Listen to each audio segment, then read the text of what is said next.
Hello everyone. तो अभी तक हमने गाइस केमिस्ट्री कर ली, फिजिक्स कर ली, जनरल नॉलेज के सेशंस हमने कर लिए ना, जिसमें सारे क्वेश्चन थे एमसीक्यू बेसिस पे। तो आई होप वो वीडियोस आपके लिए हेल्पफुल रह रही होंगी। उसके बाद गाइस अब आज मैं सोचा था ना कि क्यों ना हम बायो को भी टच करके देखें। तो कुछ क्वेश्चन, अब 20 क्वेश्चन जो हैं बायो के फ्लैश होंगे।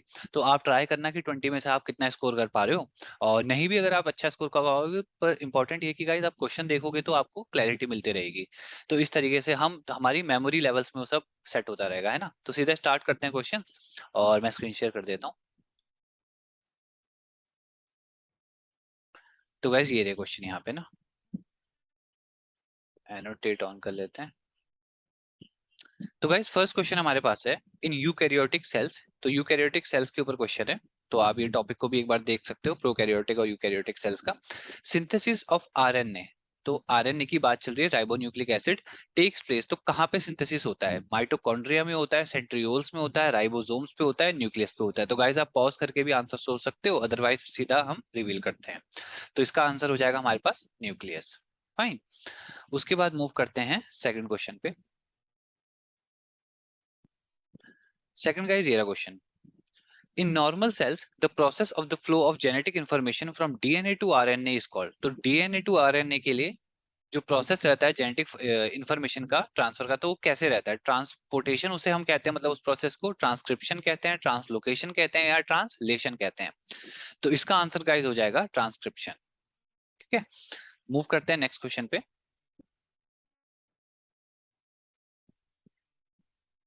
Which school of philosophy in education will plead affinity with the Darwinian theory of evolution? तो कौन सी फिलोसफी यहाँ पे हमारा आंसर हो जाएगी?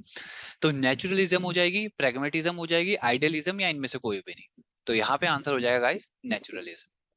तो आप डार्विन थ्योरी के बारे में तो काफी कुछ आपने वैसे ही सुना होगा, सर्वाइवल ऑफ द फिटेस्ट का भी आपने सुना होगा। अब क्वेश्चन है गाइस यहाँ पे, who is refer to as the Darwin of the 20th century? तो ये किन्हें कहा जाता है? अर्नेस्ट मेयर को, Har Gobind Khorana, Marshall Warren Nirenberg, या कैथरीन इसाओ? तो गाइस अब इंपॉर्टेंट क्या है ना ऐसे क्वेश्चन में, देखो ये है गाइस फैक्चुअल क्वेश्चन है ना, ये कह लो फैक्ट बेसिस के क्वेश्चन है। तो इनके लिए यही है, जितना ज्यादा हमने इनको देखा होगा, क्योंकि अगर हमने ये रीड कभी नहीं किया, क्योंकि यहाँ पे गाइस साइंस नहीं लग रही है ना, कुछ भी साइंस जैसा यहाँ नहीं है, कुछ भी यहाँ पे लॉजिक नहीं है। तो बेसिकली वही है गाइस, कॉम्पिटेटिव एग्जाम्स में ना मैंने ये देखा है कि जब इस तरह के सेक्शंस आप डील करते हो ना, तो वहां पे आप लॉजिक की बात तो कर ही नहीं सकते। क्योंकि क्या लॉजिक है इसमें ना, ये just it is pure memory based questions. तो गाइज यहाँ पे जो, जैसे सपोज गाइज बात है कि यहाँ पे कुछ सेट ऑफ स्टूडेंट्स है ना, मान लेते हैं यहाँ पे सब सेट ऑफ स्टूडेंट्स हैं जो एग्जाम देने आ रखे हैं। ठीक है, तो अब इन सब में पता है कौन बच्चा इस कॉम्पिटेटिव एग्जाम में अच्छा कर पा रहा है? जो लॉजिक के साथ तो हो, लॉजिक तो चाहिए ही चाहिए, उसके बिना तो काम है नहीं, प्लस यहाँ पे आपको साथ में एक चीज और चाहिए, मेमोरी। तो अगर आप सिर्फ और सिर्फ लॉजिक फैक्टर पे भी बार बार जा रहे हो, तो भी आप कुछ ना कुछ पॉइंट वहां लूज करोगे। तो इसलिए अगर आप इन दोनों को स्ट्रॉन्ग कर लोगे, तो आपके मतलब पास करने के बहुत अच्छे चांसेस हैं, है ना। तो ये सिंपल सा फैक्ट है जो हम यहाँ देख रहे हैं। तो डार्विन ऑफ 20th सेंचुरी कौन हो जाते हैं? हमारे अर्नेस्ट मेयर। इसके बाद मूव करते हैं नेक्स्ट क्वेश्चन पे। यहाँ पे गाइस बोला हुआ है, चूज द करेक्ट स्टेटमेंट्स। तो आपको स्टेटमेंट करेक्ट चूज करनी है। पहली स्टेटमेंट में बोला हुआ है, the insects like bees and mosquitoes eyes are different than humans and animals. तो ये पॉइंट तो सही है, उनकी आईज डिफरेंट होती है बिल्कुल। बी पॉइंट है, ये पॉइंट तो सही है ना गाइस। बी है, बीज and mosquitoes can see different direction at the same time. सही बात है, क्योंकि जो उनकी आईज की लोकेशन है और जो उनका व्यू ऑफ एंगल है वो काफी डिफरेंट है, तो इस वजह से वो देख सकते हैं डिफरेंट डायरेक्शन पे। तो ये हो जाएगा यहाँ पे, बोथ ऑप्शंस आर करेक्ट। थोड़ा इसको एडजस्ट कर लेता हूँ सही से। अब हो गया नेक्स्ट क्वेश्चन। यहाँ पे बोला हुआ है, विच सेल ऑर्गेनल, कौन सा सेल ऑर्गेनल होता है, हैव, जिसका खुद का क्या हो, डीएनए हो? तो क्या है, कौन सा ऐसा है यहाँ पे? लाइसोसोम्स है, माइटोकॉन्ड्रिया है, क्लोरोप्लास्ट है, या दोनों? ये बी और सी ऑप्शन सही है। तो अगेन गाइज यहाँ पे आपको सोचना पड़ेगा, बी और सी दोनों ऑप्शन सही है, इसलिए option D would be correct, mitochondria chloroplast. Next question है गाइस,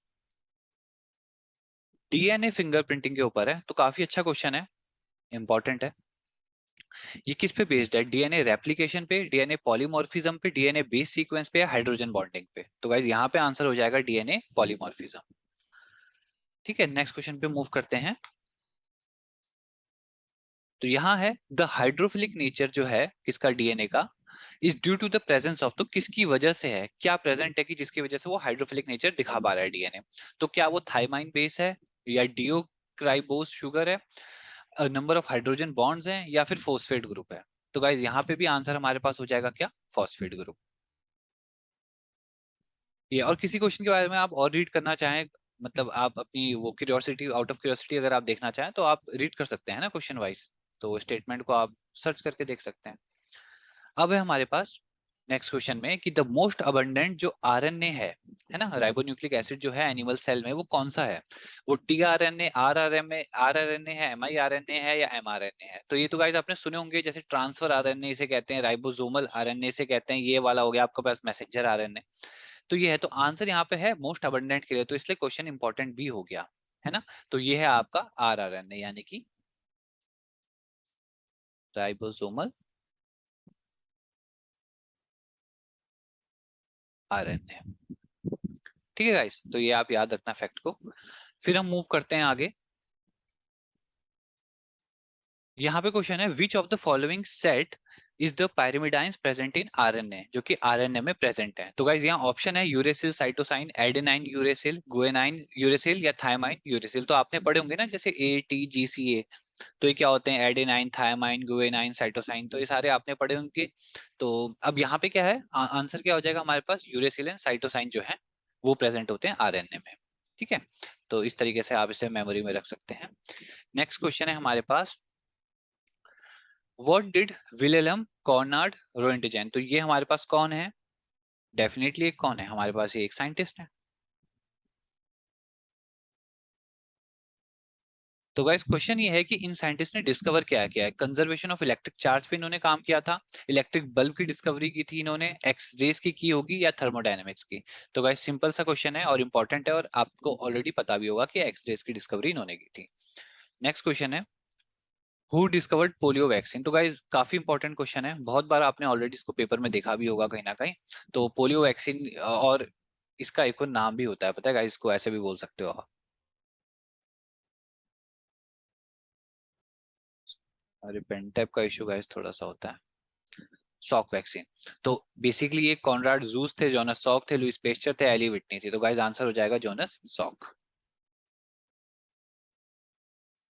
अब यहाँ पे नेक्स्ट क्वेश्चन है, नोबेल प्राइज से रिलेटेड है। तो नोबेल प्राइज का क्वेश्चन है, had been given to Hargobind Khorana, ये हमारे इंडियन साइंटिस्ट हो गए, फॉर द डिस्कवरी ऑफ, किसकी डिस्कवरी के लिए, determination of nucleic acids, determination of sex, determination of cells, या for interpretation of the genetic code and its function in protein synthesis. तो guys again simple question है, यहाँ पे simple भी है येट इंपॉर्टेंट भी है। तो यहाँ पे आंसर हो जाएगा for the interpretation of genetic code पे इन्होंने काम किया था, एंड उसके फंक्शन के ऊपर प्रोटीन सिंथेसिस में। ठीक है, इस तरीके से गाइस। नेक्स्ट है हम पे, who discovered the first antibiotic penicillin. तो पेनिसिलिन जो पहली एंटीबायोटिक थी, ये भी इंपॉर्टेंट है और आपने बहुत बार इसको ऑलरेडी देखा होगा क्वेश्चन को। तो इनकी डिस्कवरी किसने की थी, James Watson, Alexander Fleming, Henry Moseley, Francis Crick. तो वॉटसन और क्रिक ने भी मिलके कुछ डिस्कवर किया है। हेनरी मोस्ले का आपको पता है ये कहाँ से है, ये पीरियोडिक टेबल से रिलेटेड क्वेश्चन है, तो आप बताना हेनरी मोस्ले ने बेसिकली क्या वो डिस्कवर किया था। ये भी अच्छा क्वेश्चन है, और यहाँ पे गाइस करेक्ट आंसर हो जाएगा एलेक्जेंडर फ्लेमिंग। अब है नेक्स्ट क्वेश्चन यहाँ पे कि the structural and functional unit of life the cell was discovered by. तो आपने इसको बायो में पढ़ा ही होगा ऑलरेडी।